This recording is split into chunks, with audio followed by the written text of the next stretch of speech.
আরে এই বাদলে ইয়ে কই যাবো, দারগা মার্গা যা আছে আর ওয়াইফাই সব শেষ। আর কইছে কারেন্টের চুলাই নি দাও, ঠাস করে দিলাম কারেন্টের চুলা, কারেন্টও থাকে না বরাবর। যাক কোনো রকম হইতেছে আর ইয়ানারে দেয় হইয়া গেছে, মাছ টাছ ঢালি দিয়েছে। আরে কত লাড়া দিয়ে দেখাই আপনারে। আরে এই চুলা না আনলে এখন যে কি উপায় হইতো, মানে বলার বাহিরে। চাল কুমড়া তলে আছে।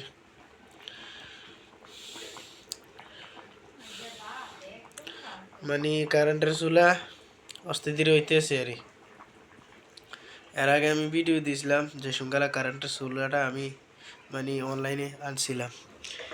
আর যাদের প্রয়োজন তারাও নিয়ে আসতে পারেন, আগের একটা ভিডিও দেওয়া আছে, তারা গিয়ে দেখতে পারেন আমার প্রোফাইলে ঢুকে, আমার ইউটিউব চ্যানেলে ঢুকে।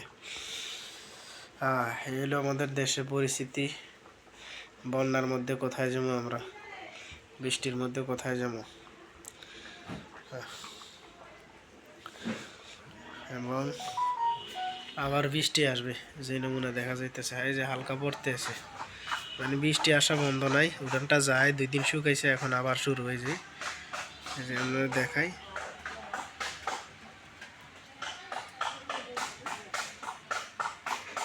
এই যে থুত্তা পড়তেছে, মেঘের থুত্তা।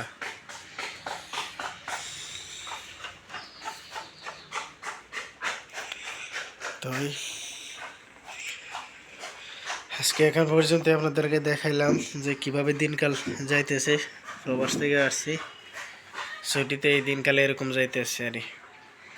তো সবাই ভালো থাকবেন, সুস্থ থাকবেন। এখানে আল্লাহ হাফেজ।